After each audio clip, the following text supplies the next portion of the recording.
What's up? Welcome to another episode of the Tina Parker Show.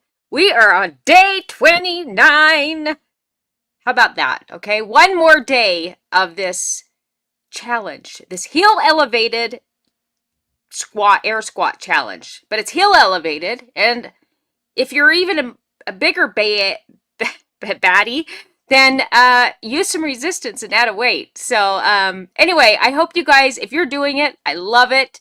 I'd love to hear about it. If you are not even sure what I'm doing, go back to episode 1. Okay, go follow me on Instagram at the real Tina Parker, and you will see each day I've been sharing not my full workout, but just, a few moves that I'm doing it, in the morning. And, you can do this at home. You can do 100 air squats at home. Okay. It's just about changing one thing in your life, a habit, creating new habits, replacing them with old, outdated habits, because you're changing your life. You know that, right? Yeah, you're changing your life. And I would have gotten all dolled up for you guys today. This is my dolled up for you today. We've got a meeting of high school girls in the ladies' room. So this is it. Okay? This is what you get. Is today Thursday or Friday? It's Thursday. Yes. So we're talking faith and finances and the identity shift that every woman needs to make. You ready to talk about it? Today, day 29, and this one might be the most important day of your financial life, ladies. Faith without stewardship or leadership is spiritual wishful thinking. Leadership without faith is self-reliance. I feel like I need to put my glasses on. I try sometimes not to wear them. But, I am getting up there. Your true financial power comes when the two are united. Okay, you want faith and you want finances, and we're going to dive into that. Why? Okay, then transition into identity. Okay, women of faith cannot afford to stay financially confused, passive, or afraid. I don't want you to be passive. I don't want you to be scared. Okay, can't have that nonsense. We all been through enough that we can, get through anything. Okay, you are the bank. I want you to think like the bank, not, you are the bank, not the borrower. Okay, you are a leader and you are the asset. Okay, you're leading for your children. You're leading for the next generation. Okay, here's why women get stuck financially. All right, women get financially stuck because of old emotional pain loops, hijack decision making. So you get this thought, oh, my parents told me that money comes with fear, or money doesn't grow on trees. I better save, I have $10, I better save it. I have $100, I better save it, whatever. But if money is supposed to circulate, it's supposed to flow like energy. You know what I mean? Like you want your energy to flow. Okay, money is the same. Everything is energy. All right? Because you want it to come back to you. Get it? Okay. Money becomes tied to fear, shame, or scarcity. Because a lot of our parents, let's be real, they were like, and their parents were even worse. All right? They didn't get it. Childhood conditioning becomes financial programming. Lack identity gets wired into self-worth. Fear becomes a survival reflex. And financial confusion triggers avoidance. So if you are a woman in survival mode, okay, you can be faithful and still financially blocked if your mind is stuck in past scarcity patterns. You have to unlearn all the BS that you were taught by leaders, the government. It came at us from everywhere. Educational system. You better get it. You better go to college or you're not going to make any money. Well, shit, I know a lot of people that didn't even graduate high school, okay, and they're billionaires. So stop, okay? We got to stop that shit. All right, I was a dropout, and I went all the way up the ladder to vice president in the bank. I didn't even get past pre-algebra. So we need to stop with that bullshit. They're lies.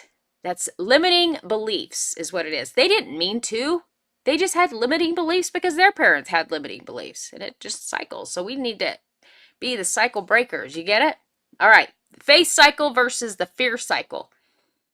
Here's the fear cycle. What does that look like? I don't have enough. I can't spend or invest. I fear lack. I avoid money. I overspend emotionally. I tithe from fear, not from faith.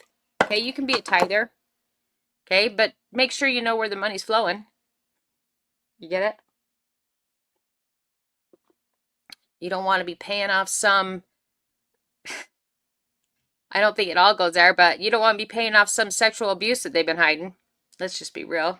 Sorry, gotta say it. Here's a faith cycle, okay? There is always enough.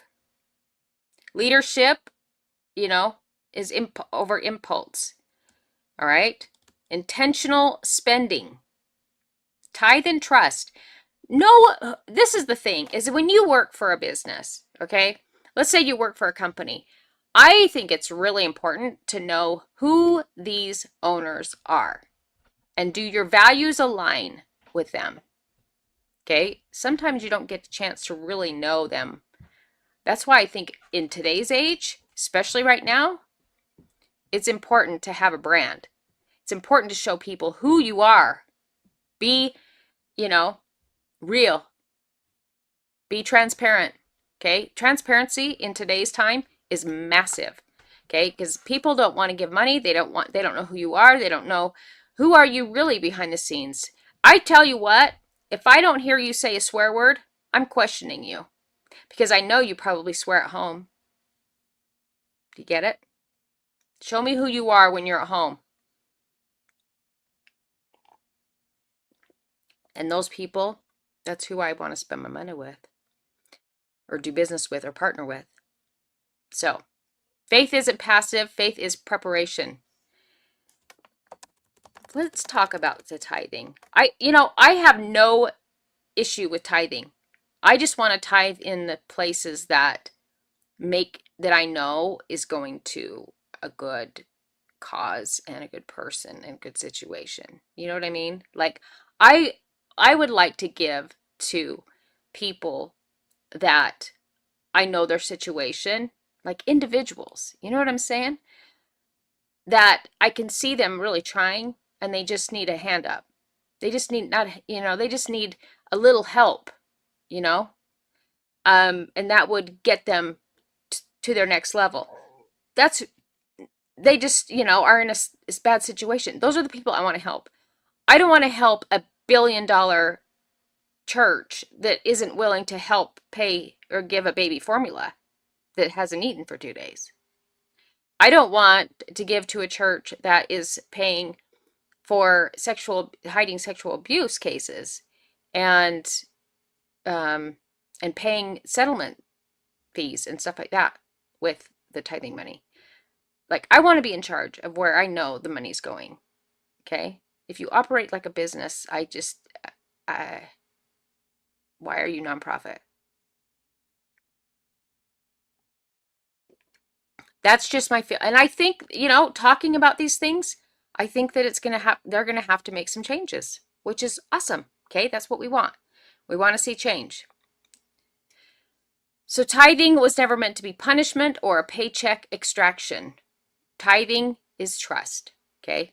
And no matter how you feel comfortable tithing, you do you and I'll do me. Okay? The way I want to give.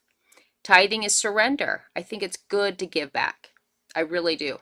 I think when you have been blessed, you should bless others. All right? And just because an organization tells you have to tithe to them, I think it's a personal thing. And I think that you can tithe to in different ways other than a church building. Does that make sense? Okay. Tithing is partnership with God, the Creator, or Yahweh. It also, it's so good for the soul. Like, I think they have that in place because they know how that works. It's like the giving, it's energy. See? They know what it does for your heart to give. And I know I always feel so good when I'm able to give. If tithing was weaponized in your childhood church, today we rewrite that story. There was a time, I'll be honest, there was a time when, my because watching my parents, they were very scarcity. My mom was on welfare. My dad, was an entrepreneur, but he wasn't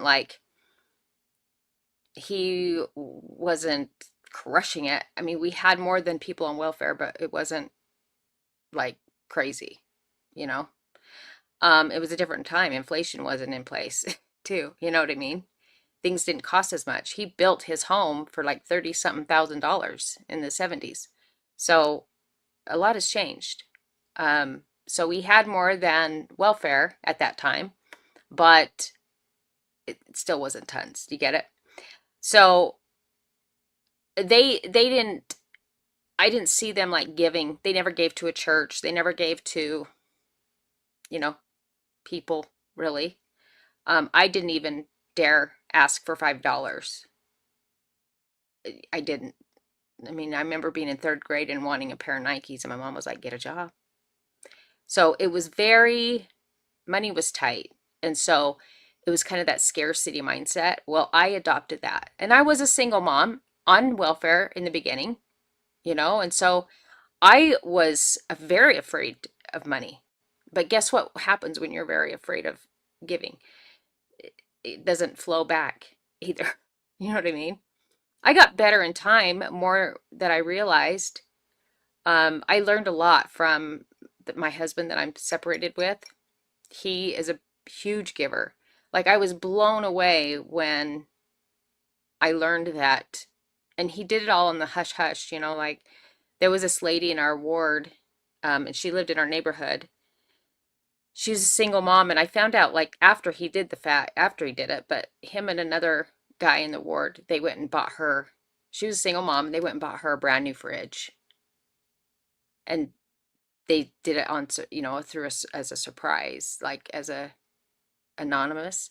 And I found out later about it, and I was like, "Oh my gosh, I can't believe you did that." I thought it was so cool. And I was in awe over it because we never did that. And I know it made him feel so good to be able to do that. And we were just friends when I was pregnant with my son. And his office manager and like their business, they gave me so much for my son, like a car seat and all these clothes. And I just could not even believe it. I was like, whoa, so grateful. I couldn't even believe it. Um, and then a friend of ours, their daughter got in an injury, or she had something happened to her. I can't remember. She got sick. Anyway, my husband sent $1,000. I just was so blown away. I just couldn't even believe it. It just really opened my eyes to that way of giving. You know what I mean? When you have, I never had money like that to give when I was little, and I never saw my parents, and so that's kind of that scarcity. Like you are afraid of money. You know what I mean? And when you do have money, you like hoard it. So that's what this episode is about. So realizing that. The relationship bank. Let's talk about that. Okay, this is what I'm building, y'all. It's a financial ecosystem where bankers, vendor partners, small business owners, entrepreneurs, women in leadership can connect to build wealth through relationships, not cold transactions. I believe that relationships are the new currency.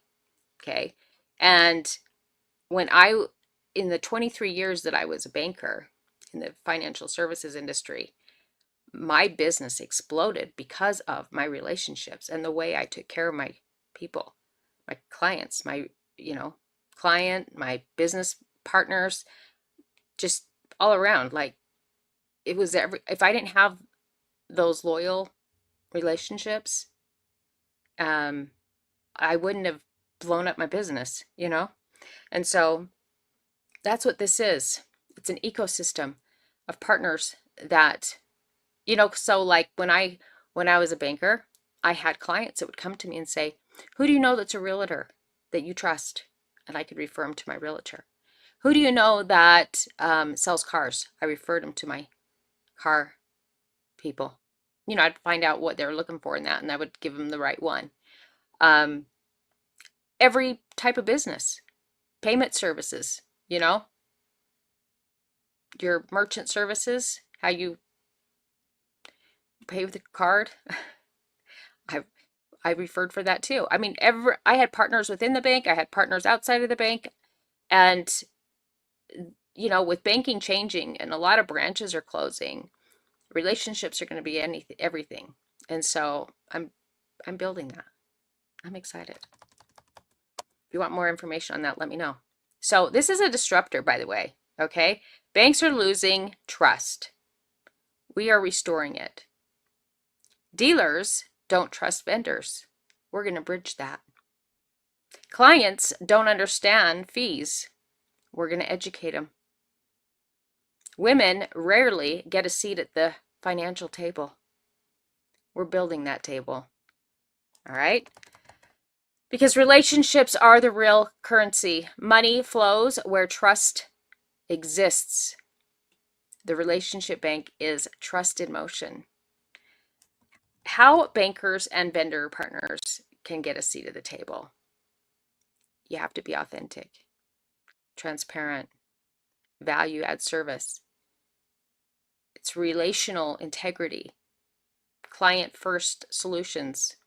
Like you don't push product. Okay, you build relationships, and if the product or service makes sense for them, if it's something they need that will help their business either save time, help them be more effective, help them scale, if it truly is something that benefits them, then it's something we offer.